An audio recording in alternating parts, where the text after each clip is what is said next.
malamang natugtuhod na naman itong mga ito. Sabi ni Choknat Queen, sa vlog ni Atty. Claire, peke daw ang ratings ni BP. Sino na naman ang may pakana niyan? Alam niyo na kung sino, mga DDS. Pero ang kagandahan mga bossing, alam ng mamamayang Pilipino na hindi po totoo yan. Kaya ang ginagawa nila, deadman na lang. Di ba, Ma'am Neng Gigi? At Eva Punsalan? Ito na po, mga kababayan. Makikipagtulungan daw yung palasyo para maaresto si Bongo at Bato. Yun ba talaga? Pero Interpol ano ba gagawin ng Interpol sa sitwasyong ito? Di ba iserve ang warrant of arrest ni Bongo at ni Bato de la Rosa at nung iba pang mga kasapakat mga bossing? Pakinggan natin. Naaresto pa rin si dating Pangulong Rodrigo Duterte Marso noong nakaraang taon kahit may mga naunang pag-iitang pamahalaan na walang jurisdiction ng ICC sa Pilipinas at kahit dumistansyang palasyo sa ICC. Kung maalala niyo mga kababayan, 2017, 2019, pasok pa sa jurisdiction ng ICC yan, mga bossing. At kaya lang naman po tayo umalis, lumabas, humiwalay sa ICC kasi nalaman ni dating Pangulong Duterte na siya mismo ang pinapaimbestigahan. Di ba? Kaya sabi nung mama, sige, tiwalag na kami dyan sa ICC. Ganon. Kumbaga, sa madaling salita natakot ang mama, Kaya umalis. Tuloy. Ang binanggit noon ng Pangulo ay ang Interpol. We did not do this because it was derived from or it came from ICC. We did this because Interpol asked us to do it. Narinig nyo, ha? Hindi natin gagawin to. Hindi tayo makikipagtulungan sa Interpol dahil sa ICC o dahil may warrant of arrest ang ICC. Hindi nongga, mga bossing. Shiro Kansaki. Gagawin natin to kasi dahil sa Interpol at kasama tayo, kasali tayo sa Interpol. Okay? Maliwanag mga bossing.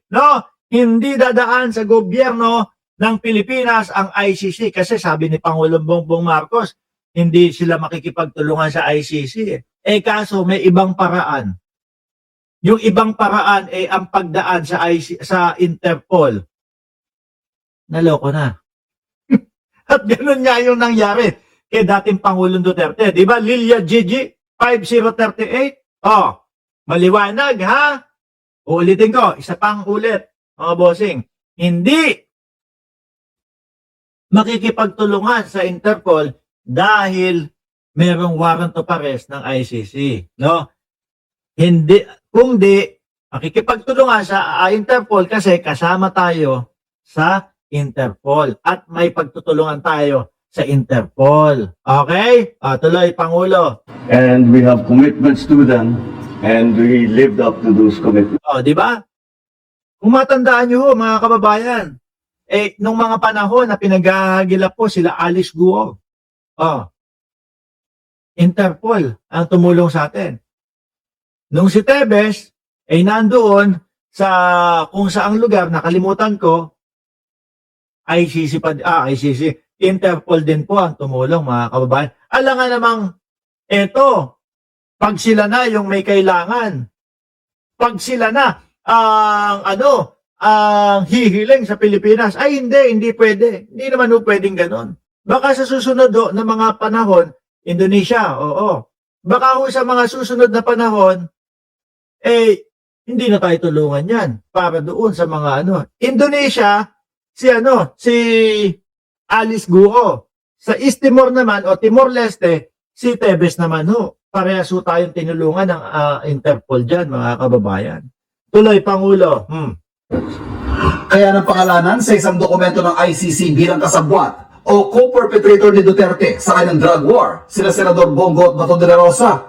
Natanong ang palasyo kung muling makikipagtulungan ng gobyerno sa Interpol. Makikipagtulungan tayo sa Interpol but not with the ICC in the same way that Naintindihan niyo mga DDS pero masakit pa din sa mga damdamin ng mga DDS yan. Kasi ang ending pa din mga kababayan makikipagtulungan ang gobyerno para maaresto po sila. Diba? we cooperated with the Interpol during the arrest of the former president. Ganun po mangyayari. Yun po ang nangyari before at yan din po ang mangyayari ngayon. Okay ko po. Shout out daw kay Boy Galang TV at TY. Oh. Shout out po kay Boy Galang. Oh. Galing po yan kay Ma'am Neng Gigi. Paano yan? Bato? Bunggo.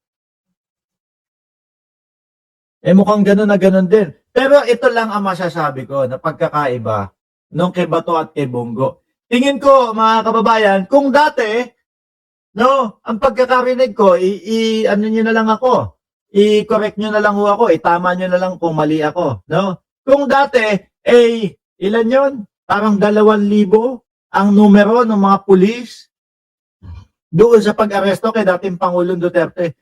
Nako, baka pag kay Bunggo at kay Bato de la Rosa, umabot na ng 10,000 yan.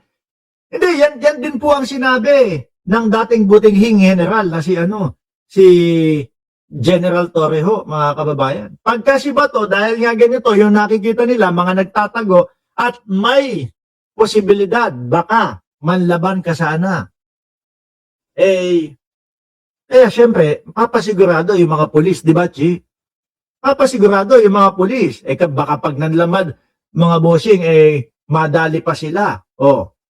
Di ba? Tingin ko, siguro, naglalaro sa 5,000 hanggang 10,000 mga kapulisan ang papatayuin doon sa Senado. Pumasok na ho ba si Bongo? Mga kababayan? Kasi ang tingin ko dyan, mga susunod na mga araw, kapag yung uminit na po ng uminit, yung mga usaping ito, mga susunod na mga araw yan, di na ho papasok yan. Magtatago na din ho yan, mga boss chief amo, sir. Lalo na ganito yung maririnig po galing sa palasyo, mga kababayan, na makikipagtulungan sa ICC. Kung ano yung ginawa nung panahon nung kay dating Pangulong Duterte, ay ganun din ang gagawin para dito kay Bato at kay Senator Bunggo.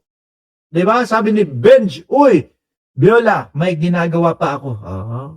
Sabi ni Nick Candido, mauubos na, Boss Mark, ang Duterte Block. Si Chis, si Joel, si Jinggoy na ang susunod. Si Chis, si Joel, si Jinggoy. Tapos eto, Bato at baka isisin nyo na naman kay Pangulo, mga DDS, mga hinayo pa kayo. Baka sabihin nyo naman, inuubos ni Marcos yung mga Duterte Block.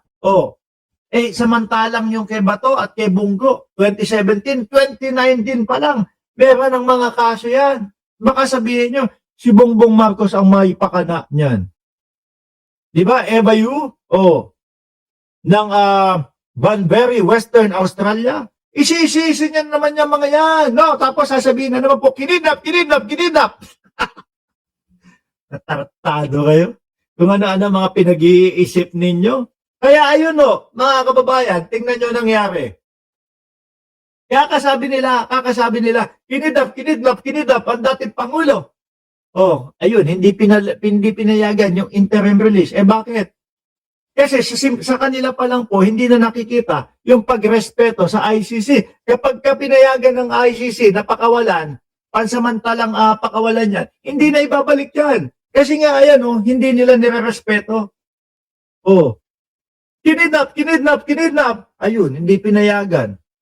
Sino ba naman ang magpapakawala dyan?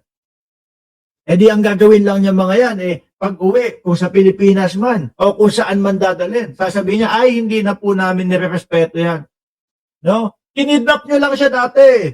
Wala na. Sige, tuloy-tuloy lang kayo. Eto, kay Bato, kay maghanda kayo ng mga karton. Dalawang tao yung magiging karton na naman mga kababayan. Di ba? Tuloy. Sabi ni Danilo Espeo, pakisundot, Boss Mark, kay George Garcia, yung kaso ni Marcoleta. Oo nga, George Garcia, naalala namin. No?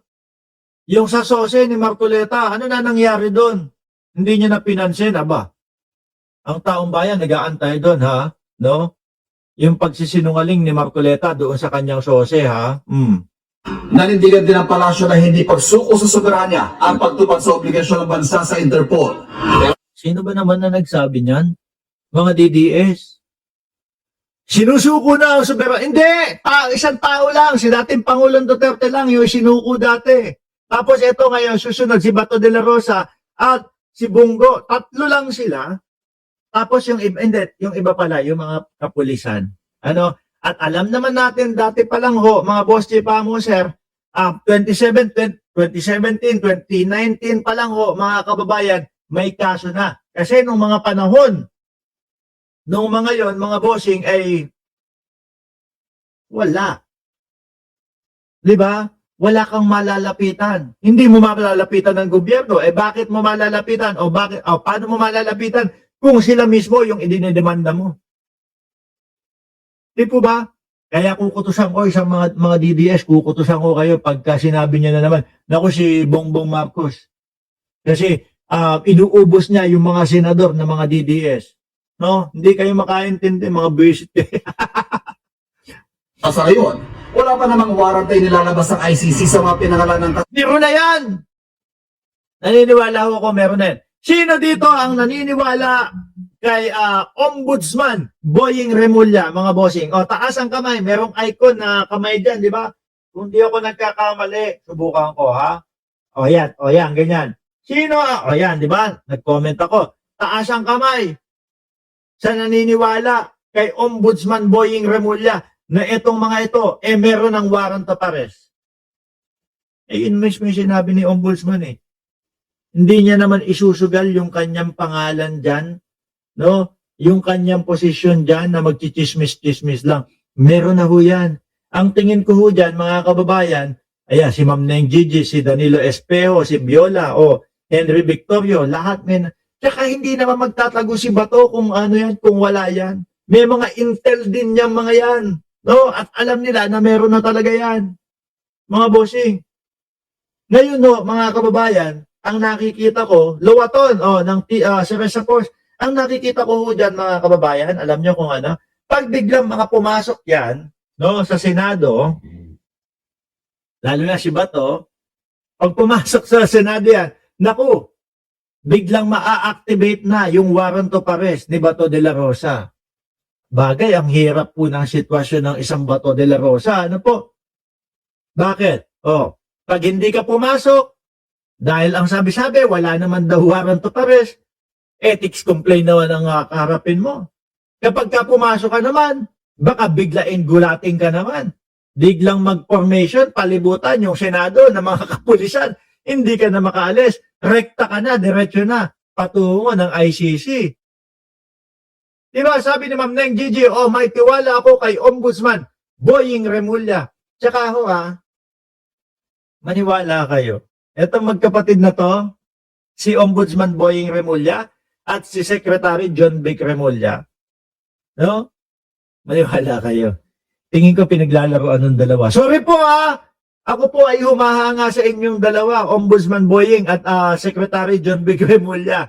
Pero ang basa ko lang po talaga, tinatakot nyo si Bato de la Rosa. Biruin mo, yung John Vic Remulla. Ang sinasabi, wala pa pong nakakarating sa amin. Hindi po namin alam kung anong warrant of arrest yan. Si Ombudsman Boying naman, may warrant of arrest. Kulang pa lang o hindi pa lang enough yung mga tatak or whatever kung ano yung kulang doon. Diba? One call away lang yan dalawa eh. Kuya, ano ba yung sinasabi mo? No? Kuya, meron ka ba talagang nalalaman na warrant of arrest kay Bato de la Rosa? Isang tawag lang yun. Di ba? Sabi ni Emer Santos, bago tumahol ang aso, padampot na agad madali. Anong para din manok di pa na itlog, lumuputak, nagang kamay kasalanan. Putra, guess na yan. Sir, hindi ko naintindihan actually. Bago tumahol ang aso, padampot na agad madali. Amul lang para din manok. Dali lang Ulitin ko. Bago tumahol ang aso, padampot na agad madali. Amul ng para din manok, di pa naiitlog, lumuputak na kaya nakikipag-ganggo ang may kasalanan. Sandali Sir, pakiulit, no? Babasahin ko ulit. Nahila ako. O, tuloy muna natin to. kasabwat sa drug war. Bagamat umuong na yan laban kay Senador Bato de la Rosa, kaya Nobyembre pa siya hindi nagpakita sa Senado o sa publiko. Sayang ang pera ng taong bayan, ano? Sayang ang pera ng taong bayan. Biruin mo, kinakaltasan kayo, oh. Kinakaltasan tayong lahat. Kinsenas katapusan, mga sweldo ninyo, may tax yan. Bibili kayo sa suking tindahan nyo, sa mga grocery, sa mga palengke, wet or dry market, may mga nakapatong na tax yan. Tapos, pampapasweldo sa mga senador. Tapos makikita natin yung senador na isa hindi pumapasok.